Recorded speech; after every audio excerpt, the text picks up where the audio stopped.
So we gotta tell a story, huh?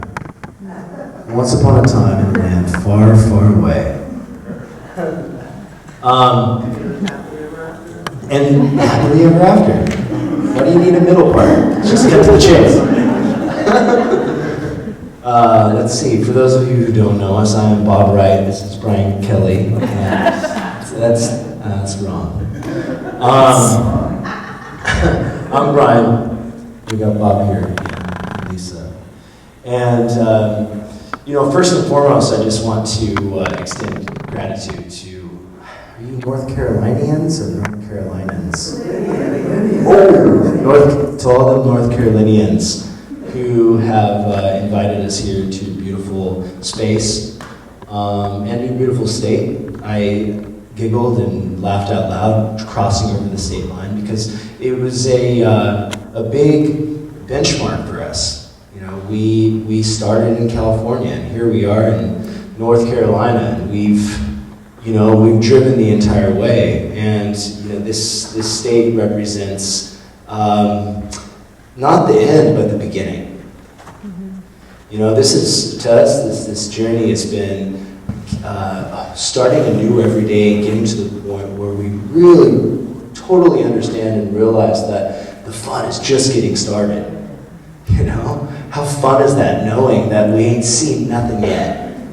And synchronicities abound. I mean, we've all been guided to do this work together since December 25th, the 1-year anniversary coming up here on Christmas.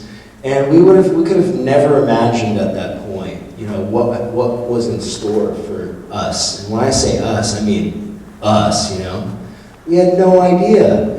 We just knew that something was happening. And we could either sit back and watch it happen or participate in whatever way that we as individuals felt so guided to. This time marks this pivotal time in our human evolution, and just being here, it makes you a part of that. It doesn't matter what little corner of the world you're tucked away into, or who your friends are, or who your family is. I mean, everybody has a role to play in this amazing adventure, in this awesome, spectacular, stunning journey that we are on together. So I don't know how many people there are in the room that aren't familiar with our work. We usually start out who's familiar with our work, but it's probably a smaller group if I say who has no idea who we are. Everybody in here. Okay, that makes it easy. Oh, you? Okay. Come on up. No, I'm just kidding.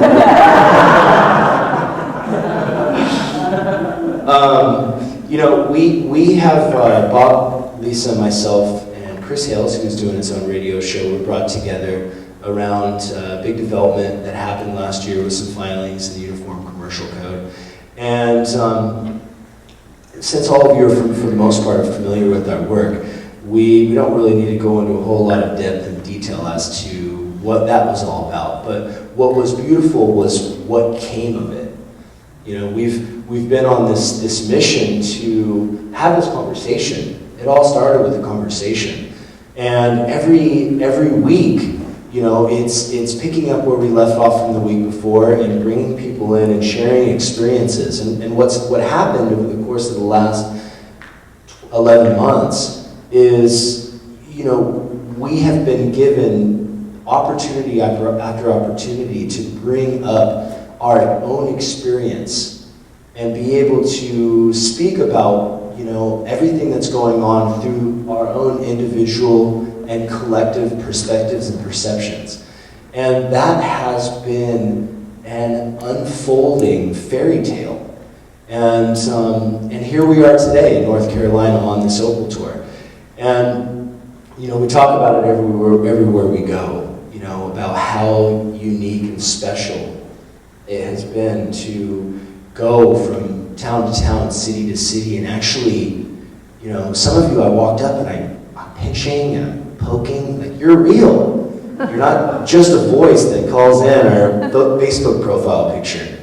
And there's nothing more real and raw and authentic than giving somebody a real huge heart hug, as opposed to, saying I love you and sharing over the phone, which is great, but actually connecting face to face is just, you can't exchange anything for that. And all along the way, we've had opportunity after opportunity to hear, everyone else's story. We've spent a year telling our stories. And what's really been awesome is being able to hear everybody else's story, and everybody's got one. And the common theme is that there's actually multiple common threads, that there's so much commonality and common ground for what brought people here. What it was about what's been going on for the last year that has opened people up. And it doesn't matter where you go, what city you're at, or where you go in the world, people are open, and their hearts are just beaming, and they're just ready to create something new in their life, in their lifestyle, individually and collectively with their families and friends. And doing this tour, the One People Absent Limits tour, was just about creating a new experience, connecting with others, letting go of limitations, realizing that the matrix really only exists in our mind, and all control is really just an illusion, and our perception of our reality is what creates our reality. And being able to share in the experience face to face with everybody has just been a breath of amazing fresh air. And it's a miracle. It's multiple miracles had to take place in order to put us on this stage and you all in the audience. Synchronicity after synchronicity. Especially when our RV goes any more than 70 miles an hour, things literally start flying off. He's not kidding. Red was telling me that, once you hit 70 miles per hour, I'm like, things are flying off the apart. Yeah, don't be behind the RVs when they're driving over 60 miles an hour. It's just not safe. You got to turn on your mic.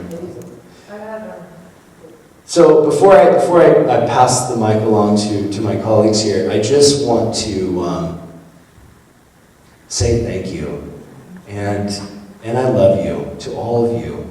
You're all so amazing and so awesome, and I can't tell you how grateful we are for you, not only you being here, but all the support and love that you've shown since December, and for all of your energy. I'm just, from the bottom of my heart, thank you so much. And I'm really looking forward to getting to know y'all better. And I know some people are going to be here through the weekend and others aren't. But let's just take this opportunity to share and to enjoy being here together. This is what it's all about. I said the other day, people spend all sorts of money and read all sorts of books trying to figure out how to get closer to God and establish a more spiritual connection. And there's nothing that will get you closer to God and the universe than loving each other as oneself. You want to know how to get close to God? Make eye contact with another human being, tell them sincerely that you love them, and give them a huge hug, because that's what gets us there. And it's this love that people are spreading that is allowing the most amazing awakenings and growth and hyper expansion, and it's contagious. So be careful. It might get you, but just thank you for being here.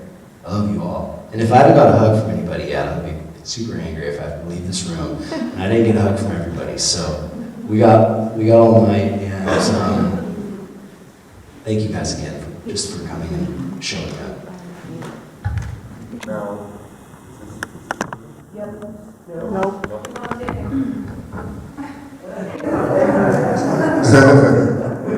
for the one person who has absolutely no idea, we'll do a little recap. Like everybody else, come towards the end of December 2012, we were waiting, watching, and expecting something big was in the air. Me and Lisa, I don't think you had joined us yet. No, you didn't join us yet. we were doing the countdown for those of you who follow our show from the 12th to the 21st. And we were setting out an intention of what it was that we thought 2012 and December 21st, 2012 and thereafter what it would look like. You know, and we had entertained all kinds of ideas, you know. There's going to be lights in the sky, and ships are going to come, or there's going to be a big, huge vortex opening, or we're just going to wake up in a brand new world. And it didn't happen. We were like, what? Didn't go right. I don't know, maybe I didn't get my vibration high enough. You know, I started calling my friends, you still here? Yeah, I'm still here. But something did happen. We, on December 25th, 2012, along with the rest of the world, we were made aware of the UCC filings that Brian had mentioned earlier today. And those UCC filings basically was a foreclosure of all the world corporate governance, which is every government on the planet, and of the entire banking system, legally and lawfully foreclosed on. There was a lot more in those filings than just the foreclosure notices, because when those filings were made, she said a mouthful. A lot of people didn't understand what she was saying, but she said a mouthful. And as we're going through this information, I'm reading this and I'm reading this. Is this real? Is this real? You know, so I called Lisa and it's like, have you seen this? And she's like, what? And we're going over this information and trying to make sense of it. But we both energetically felt this is something big. And so then we called Chris, and the three of us we had our little powwow on Skype like we normally do. And it dawned on me in one moment that, wow, it's really done. This is it. This is the most important thing that's happening on this planet right now. She's like, what did you get? I said, you understand what she's saying. It's over. The game is over. Now, a lot of people, you know, if you are looking at regular 3D media and you're watching, it doesn't look as though anything has changed, right? And there's a reason for that, because it's not supposed to. You see, you were never supposed to find out. You were never supposed to know. They were never going to tell you, right? And that's when Heather actually, did she come to us or did we go to? She came to Dee and Bill. Yeah, to Dee and Bill. And then eventually we got involved and we decided, we'll spread the news. We'll let people know. You know, we call, I'll never forget the meeting. We called everyone we know. Call Max Egan, get Santos Bonacci, get everybody that you know. We're having a massive Skype call. We're going to get this information out. And we were all so very excited. And everybody that we were talking to, they would get excited. They didn't know what they were getting excited about, but they were getting excited because we were so excited. We're like, oh my God, you have this big news, and there was an announcement, and there's 5 UCC filings, and what, But it's been quite a journey from that time until now, because internalizing, you know, we often said that you can set, you know, a slave free. You can take, you know, man out of slavery, but how do you get slavery out of the man? And that was a much bigger doing than the actual UCC filings.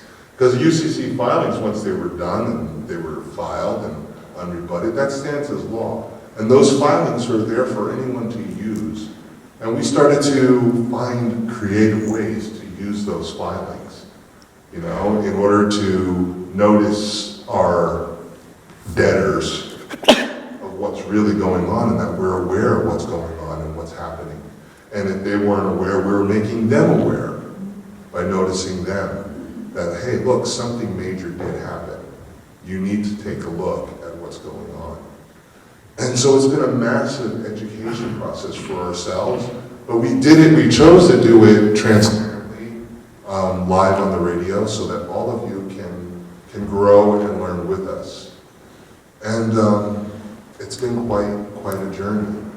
And I look at everybody that's gathered here, and everybody's probably has their own different, story, how they came aware of what was going on, how they came into, this whole realm of what we call the rabbit hole, how you made that journey down the rabbit hole. But it's been transformative. And one of the things that I came to realize is that in order for us really to experience the freedom that has been given to us, it requires us to free ourselves here and here. And that is something that no one can get around. There is no paper that I can sign or that I can give to you or that you can fill out or give that is going to set you free if you're not free here and here. If you, a big part of what we do is to empower people so that they can recognize their true value. And I want you to look around the room right now. Look at each and every person that's here. And you are looking at some of the most priceless things in the universe. Each and every one of you is unique. Unique in a universe. Do you know how big the universe is? It's really, really, really big. Okay? To be anything unique in that vastness, that makes you priceless. Priceless. Do you understand how priceless you are? Because we're born, and we're indoctrinated into this system to believe that we're flawed, that we're the weak things of the earth. We were born in sin. and to err is human, and it's so easy to be so limited and to think of ourselves as being so small.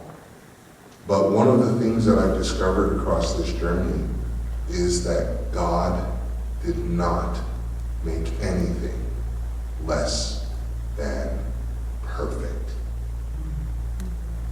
And it's been too long that we've been comfortable of thinking ourselves as flawed and been very uncomfortable of calling ourselves perfect.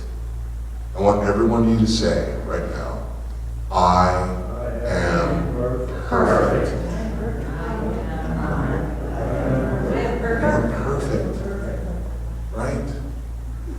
What's your name here, George? Gio, you are the perfect Gio in the universe.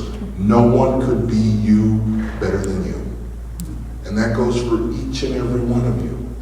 No one can do you like you. No one. If they had, they'd be here. Right? You're the one walking around in that skin suit. So you are the perfect version of you. And to understand that and to remove these limitations, this is how we truly become free. It's not the filings. And we're literally engaging in a lot of the hard work of releasing those limitations by putting ourselves out there and challenging every limitation or every challenge that's come up against us, and to overcome them and to really recognize that when you truly, truly believe in yourself, the universe will move for you. I cannot overemphasize, right? The most important thing for any of you to get anything out of anything tonight is that you create reality for yourselves. When you truly understand that, and you truly embody it, and take responsibility for those creations, and start to understand how that works, you can really empower yourself, right? And it's really all about loving yourself. It's so hard, you know how hard it is to really love yourself? To look in the mirror and to say, yeah, I like what I see, because everybody is pointing out all your flaws and all the things that you're doing that you're not supposed to be doing. I was never one of those ones that fit in school. I couldn't show how I got the answer all the time. What mattered to me was whether the answer was right or wrong. I wasn't one of those ones that was really social. I didn't have a lot of friends. I didn't do a lot of the things that I was quote unquote supposed to do because I just didn't fit in. But that didn't mean that I was less than perfect. I was led to believe that it was. But all of the little idiosyncrasies I've come to love about myself, and to really embrace, has allowed me to embrace all sorts of people. And you'll find that your life will unfold, and you'll start to see that every person you meet, every single human being that you ever come in contact with, is a reflection of your own psyche, of your own being. You are meeting your own insecurities, your own fears, your own wants and desires in the form of people and experiences. You're literally on a journey through yourself. Now, how many of you absolutely love your journey so far? We hope we get everybody to raise their hand by the end. Okay. Because everything, and a lot of things that we're going to talk about, all have to do with your perception. And we're going to talk a lot about perception. Because perception is how your world and life experience is translated for you. Right? If it is your perception that you are insignificant, right? If it is your perception that you are a victim of circumstance, right? Then that is going to become your experience. Who in this room thinks they're a victim of circumstance?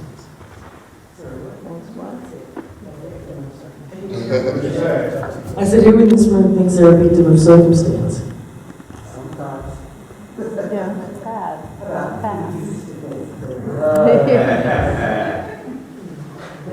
Yeah, I think that's changed. Yeah. It's perception, I've been in situations, right, where I've been with a couple of my friends, and someone who was not involved in the conversation happened to walk in while we were laughing. And all of a sudden they looked at us and like, oh, I see what's going on. Well, F you and F you and stormed out because it was his perception that we were laughing at him. And we weren't. I can't remember what it was that we were laughing at, but it had nothing. It was a YouTube video. Maybe it was a YouTube video, right? It had nothing to do with him, but it was his perception, right? That he was feeling left out. He was feeling, kind of rejected. So when he walked into that situation, he saw what he wanted to see based on what he was feeling. And it had nothing to do with what was really going on. And we're going to find that a lot of our perceptions, about money and control are just really in your head. And the system relies on you maintaining those perceptions. You know, I've heard over and over again, well, I need money to survive. Really? What nutritional value does money have? You know? I mean, you can burn it if you're cold, you know, but it burns pretty quick. So you're going to get a flash of warmth, and that's about it. I mean, really, what you need is food, clothing, and shelter. But somehow, in our minds, we think that money's got to come in between that you can't get those things, you know, without it, that you cannot survive without it. It's become such a mechanism of control, right, that people are so focused on the idea of having money that they forgot what's really, really valuable. Because money is not it. You know, it's really not. And it's a very, very limited way of experiencing and allowing the universe to provide what it wants to give to you. If you're relying on that mechanism, you might be waiting a long time. It's a very limited way. Right? Food, money, clothing, shelter, you know, companionship. All of these things, and I've said this on the show the last couple nights, you know, all these things come from the earth and from each other. And when God created all of this and presented it to us, He did not give a bill. There was no invoice. There wasn't. There's no price tag. So if there's no bill, then what are you paying for? Really? What are you paying for? Someone said that, well, this costs X amount of dollars. Really? You just grow right on the tree. You know, all of the resources that are here, you know, who's putting it together? We are. You know? How many bankers do you know actually did any real labor and produced anything besides figments of our imagination? Nothing. We didn't. Look at the world. It's a pretty amazing place. Guess who built it? We did. And we continue to do so. Right? So, we built the world, right? But we feel so limited and small that we don't feel worthy enough to inherit it. I'm not a rich person. You're unique in the universe, right? How much would you sell your soul for? How much is it worth to you? You think that that's not valuable because they recognize your value. The government recognizes your value. They securitized it in a birth certificate and traded on the stock market for billions and billions of dollars. They know how valuable you are. Isn't it time that you recognized it for yourself? That you are priceless. Everybody who comes into this earth has a right to live here. You do not need to earn a living. Get rid of that from your vocabulary. Because it's you, by being here as a child of earth, earn that right just for being here. You don't have to earn your right to be here. All of this is for all of us to enjoy. And what happens now when we all start to realize, wait a second, this is our home. We built this place. You ever see the movie Ants? Right? When all the ants suddenly figured out, wait a second, what are we're the ones that have been doing all the work here. You know, we make enough food for ourselves and for you. So who's really got the power here? Who really has the power? It's always been us. Now, the filings helped us kind of to remind us, you know, of or what our real value is, you know, but the rest is up for each and every one of us in order to take that responsibility and actually embody it. Because the system only works with the implicit cooperation of the people. And what happens when you stop cooperating? It's like trying to order a special order at McDonald's. You know, the whole assembly line stops. You know, go to McDonald's and ask for a slice of cheese and a pickle. No bun, no hamburger, right? I just want a slice of cheese and a pickle, and wait how long it takes for it to come. Because the whole system just stops.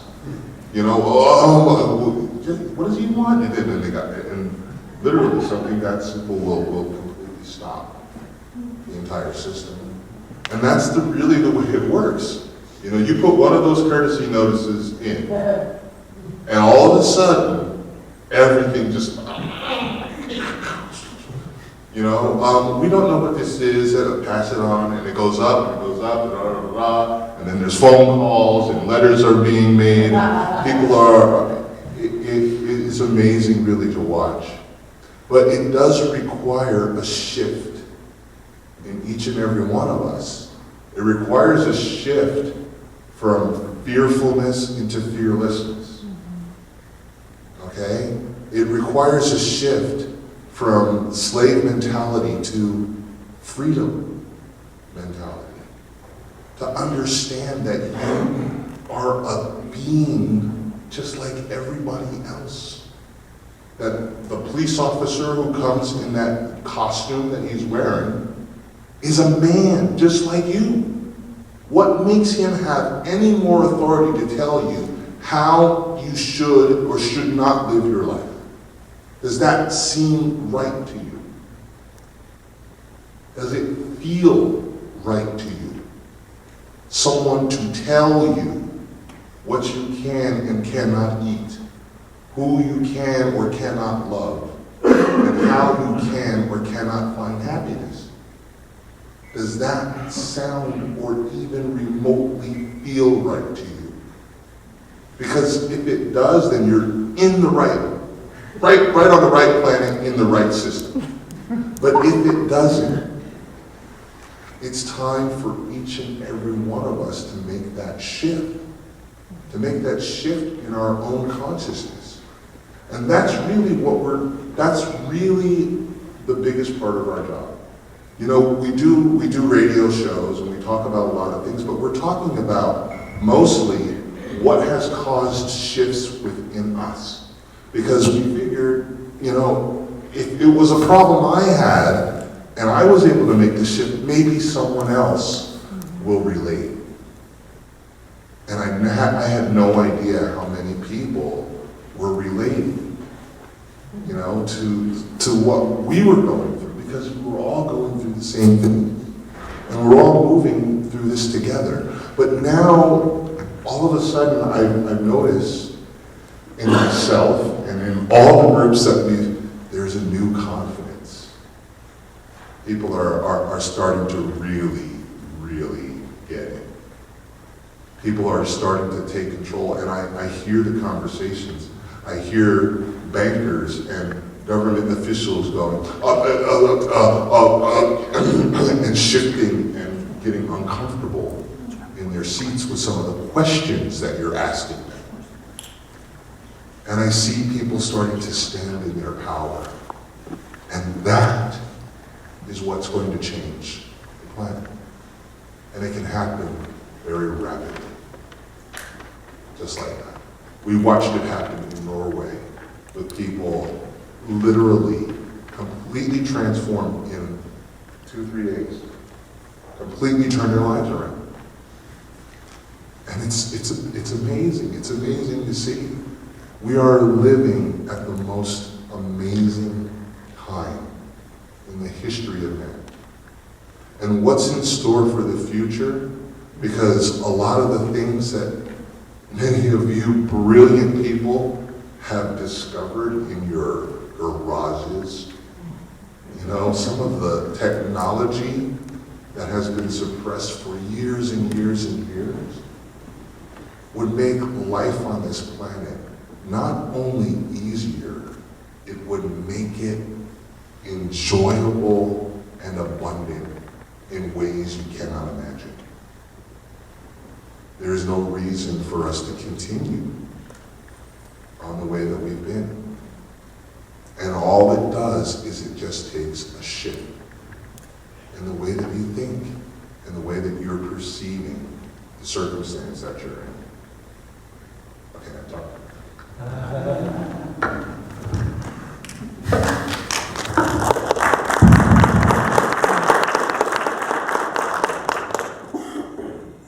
I just wanted to start by saying thank you to North Carolina, because I think it's beautiful that we're ending this leg of the tour here, because this is where it started. It was the gatherings and the stories that were coming out of this state that inspired me, anyway, to do what we're doing. Listening to Randy and Chase and Lynn and Linda and others who were being transformed by coming together and changing each other's lives, saving each other's lives in some cases. It was beautiful. And it was very similar to what we experienced together when we all finally met up in Density in Morocco. And we knew that we could create a space for that to happen for so many more people. And it has. We watched the most amazing transformations on this journey. Some of them instantaneous when two people meet. So, thank you. You know, when people of like mind, I love you, Lisa. How's it? She can talk to millions of people on the radio. She's really bashful. She's doing good. You know, when we were in Morocco, you know, we talked about this at the conference the other day. Just the process of going there, it already felt powerful. You know, we all knew without doubt or question that it was going to lead to huge transformations and shifts within ourselves. We knew that going there. You know, whether on the airplane, and I took 12 modes of transportation to get from Bimini in Bahamas to the door at Heather's in Morocco. And for those of you that read my blog post that I wrote about it, it's really long, I know, but I had this experience out there that I wrote about. And I was in the Sahara Desert, and the sun was setting, and it was toward the end of the trip. And it was so peaceful. There was no wind, it was really still, the sand was warm, and it was just beautiful. We were, you know, about 100 yards away, living with the nomad tribe in the sand. You know, they had all of these amazing tents and, you know, even gardens and you know, really sandy beds, really hard pillows, but it was a step up from having to sleep in the actual sand. It was very close, but it was our first night we were there, and we were so just in awe of where we were. You know, looking back on it now, it doesn't feel like a memory. It feels like a scene from a movie. That's what it felt like. We were living out an amazing blockbuster Steven Spielberg movie in reality. And I was sitting there in the sand, and I separated myself from the group for a while. I was by myself, and I had this feeling of just total stillness and inner peace. And in this moment, sitting there, I literally merged outside of my consciousness expanded, and I was able to see into my own mind, and I could see the sparks and like connections. Beep, beep, beep, beep. You know, kind of like you see, you know, in the movies with all the little, on the spider web with all the little firing, like, you know, like sparks. And it was fast. And I watched it. And it was like witnessing my own consciousness evolve in real time as a spectator, outside of my mind, you know, and just being able to see it. And, you know, it was just like all of a sudden I was just connected to everything. And I'm sitting there and I'm telling the universe, you know, this is what I desire to manifest more of in my life. Experiences like this, where I can just feel so connected to everything and all that is in a moment. And that all happened. It was probably 15, 20, 30 seconds long at most, but it changed my whole world. Everything about me from that moment forward was not the same. I mean, we're doing this in subtleties sometimes. We're never, I'm not the same person I was when I sat on the stage, but this one was really profound. It was one of those big ones you just never forget and you have to write about. You know, I knew that I needed to write that blog post because there were so many people on the edge of their seats living vicariously through that journey, and they needed to know what was going on out there. And me putting that together was, you know, my way of showing how everyone was there. You know, rolling Bob out 300 yards into the Sahara. His wheelchair, the sand was this high. Here, it was here. And these wheels in sand don't roll, they slide. And, you know, when we got out there and we were laying on our backs and we were watching the stars, and all of a sudden the stars started to move. It's like, look at that beautiful, that star is really bright. It's moving. And that one, it's moving this way. And then that one over there. And it was just, we were all laying there and just like, oh my God. This is crazy. Yeah, different directions. And the point of this story, because I know most of you read about it, but the point of the story is, it has a point, believe it or not. Because some of my stories, as you know, I rant and they don't end up with a point, it's just me talking. Is how quickly the shifts can happen within people. You know, we've experienced it every step on this journey. Tehachapi, Kingman, Sedona, Roswell, Carlsbad Caverns, Thunder Ranch, Texas with the Hopis, Norway, Atlanta, Niceville, Florida, Panama City, Florida, and Birmingham, Alabama, and now North Carolina, wherever we are. I don't know the name of the city. But everywhere we go, there's shifts taking place in people in very short amounts of time. What is time, anyways? Very quickly. So tell me things aren't happening. You know, I know there's not that many, oh, nothing's happening people in this room. I got a lot of those friends on Facebook. But things are happening and they're happening so quickly. And the shifts start and finish here. And it's those shifts that create our reality. They create our perception. You know, you want something bad enough, you look for bad people. You know, you move to LA, like I did, look around for bad people. People with lower energy. Trust me, you're gonna find them. But why do that? Why?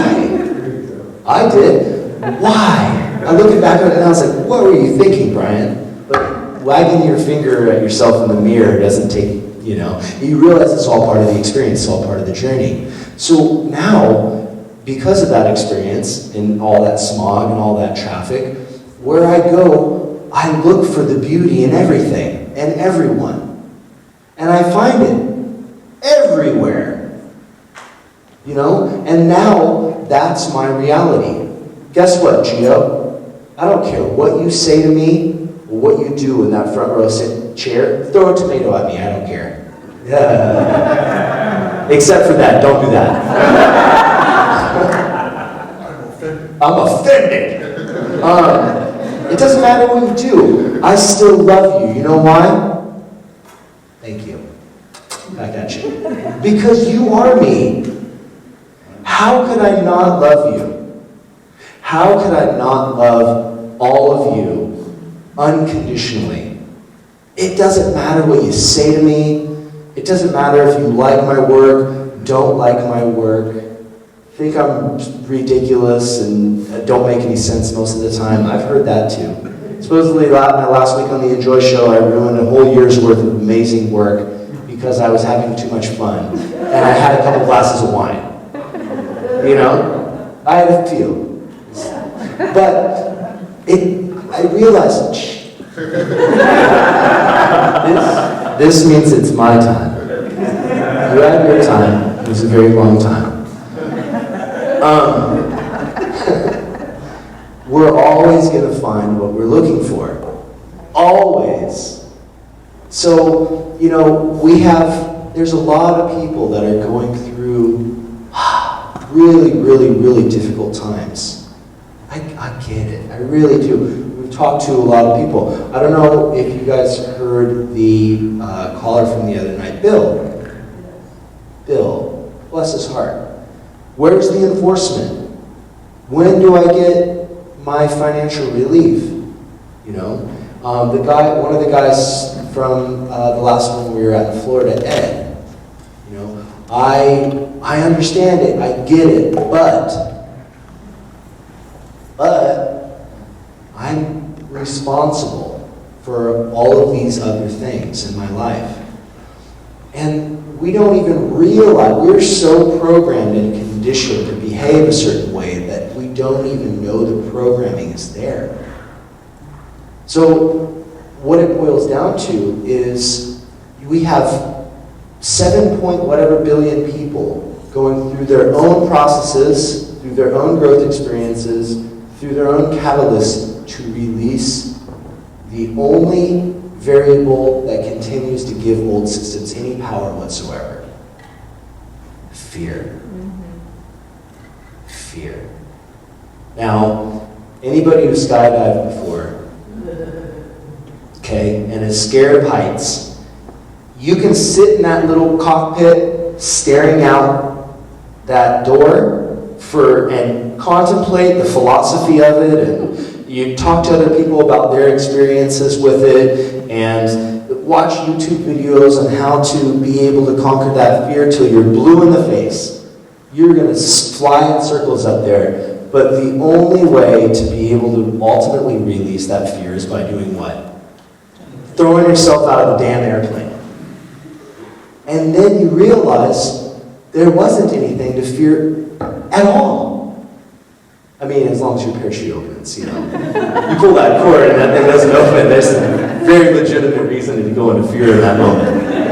I will not knock you for that. But you see what I'm saying? If there's certain things in our lives that make us uncomfortable or make us feel like we're trapped in something that we don't enjoy doing, and we rationalize it with a but, have to because of these reasons. Whatever it is, paying your mortgage, paying your cars, paying your taxes, paying your kids' school tuition. I realize all those examples are all about paying things, but a lot of us hit a block with those things.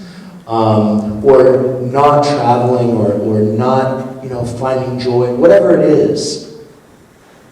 It's the basis of that is fear. So the way that we conquer's not a good word for it. The way that we release that fear is by recognizing it. Recognition of fear is the first step in releasing fear. You know, I've talked about my journey in going through corporate America, and you know, I've talked about, but when I got that job, I was 4 months past due on my rent. I had no car, I had no money, my business partner owed me $25,000, and I was hours away from being homeless, essentially. But I knew I had friends, I knew I had family, and I knew I had a big enough support system to keep me out of the cold. But there was still a lot of pressure there. I had a girlfriend living with me at the time with a 4-year-old son, and it was like, I knew by myself I was okay, but the fact that I had others that I was taking care of is what brought so much anxiety through me around that. And I took on this challenge. Some of you have heard this story before. It was the 29 Gifts Challenge. And 29 Gifts, for those of you that haven't heard this story, is a book, nonfiction, written by a woman named Cami Walker. All I did was read the synopsis of it, and it inspired me. Yes, sir? 5 minutes. 5 minutes. Okay, I'll make this story quick. And the story goes is that this woman on her wedding day, successful business owner, on her wedding day in Hawaii, fainted, got taken to the hospital, diagnosed with multiple sclerosis, and went through this process of total debilitation. I mean, she couldn't walk anymore, she was losing sight in her eye, her marriage was struggling, her business was struggling. It was just this downward spiral of agony, of victimhood. And she took on this challenge from this shaman. She was paid to go all the way back out to Hawaii. The shaman told her she was expecting some kind of elixir, you know, you take it and you're cured. What she got was an opportunity, a challenge. She said, okay, what? I spent all this money to get here, it better be good, you know? And she's like, here's your challenge. For the next 29 days, give a gift to somebody, and then come back after and tell me how it goes. She's like, what? A sham. I paid to come all the way here, went home pissed, and not feeling good. And she realized, what do I have to lose? I'm going to do it. I'm going to do this challenge. You know, I don't think it's going to do any good, but I'm going to do it. And she started giving gifts, calling people that she hasn't talked to, tell them that she loves them, leaving little anonymous notes for people, giving a homeless man a quarter, or buying him a coffee, or giving him a hug, whatever it might be. The little things. After 3 weeks of doing that, she gained her eyesight back, she started walking again, and now her multiple sclerosis is dormant, and she can live a perfect and happy and healthy life. What did she do different? She changed her focal point. Her focus was less on her illness and herself, and more on providing and offering love and happiness to others. Shifted. Beat her illness, started a movement challenging other people to do the same thing. Here I am, 4 months past due on my rent, no car, no money, nothing to my name, nothing to lose. So I started writing anonymous letters to my neighbors to tell them how loved they were and cared for they were and how special they were. I started leaving little surprises for people anonymously. I started calling old friends. I started doing whatever I could, giving blood, whatever it was. By the end of this challenge, I had a job, a car was given to me, and a family member came in and bailed me out on my rent. I changed my focus. That's all it was. It was a shift in what I was paying my energy into. Now, tell me we as human beings in humanity all don't have the opportunity to change our focal point on the things that we want to attract more of in our lives. How empowering is that? We all have that ability. We in this room, we know. There's others that are still learning. And that's when we don't have to tell them anything per ever say. You know, I tried to talk till I was blue in the face to my mom's boyfriend about, you don't pay your taxes, how are the streets gonna get repaired? It didn't matter. But, you know what he sees? How freaking ridiculously happy I am all the time.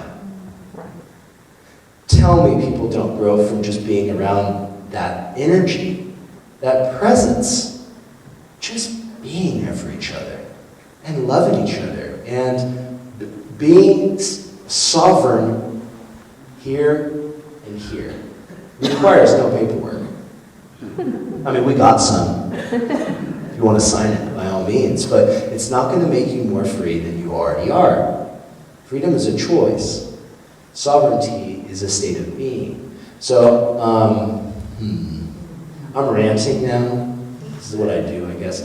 And I guess we got 5 minutes. Out at the front, the music that was playing earlier, a good friend of mine, Luke Williams, very conscious music. He came out and played a private concert for us in Sedona.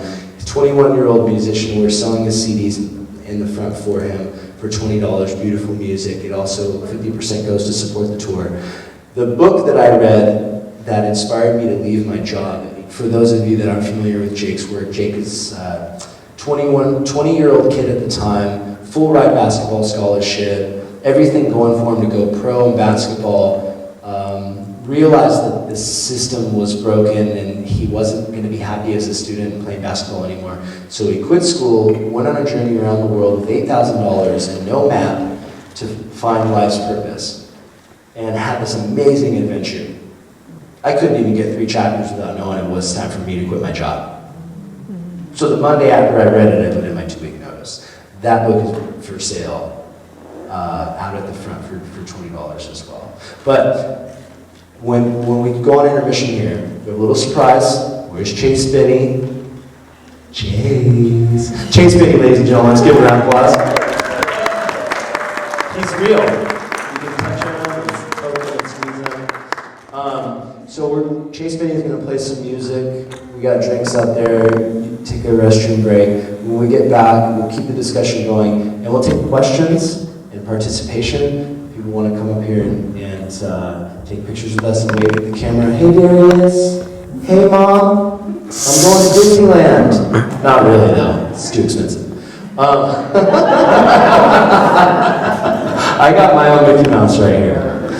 So, thanks, guys. Let's have some buns. Let's have some. Do you guys have any buns here? Let's have some fun.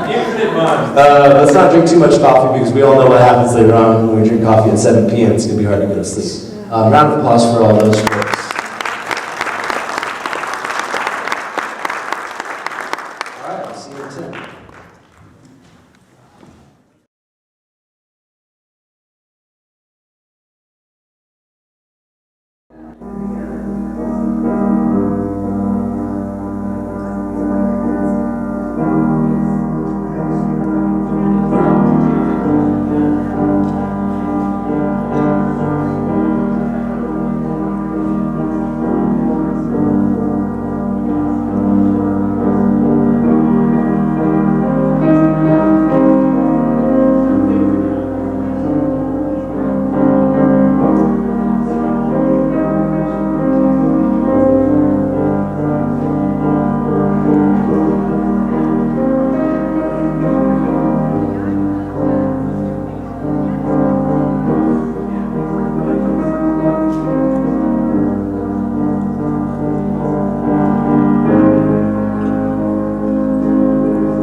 Do they have anything else more healthy? I'll see what's out there. Yeah, yeah.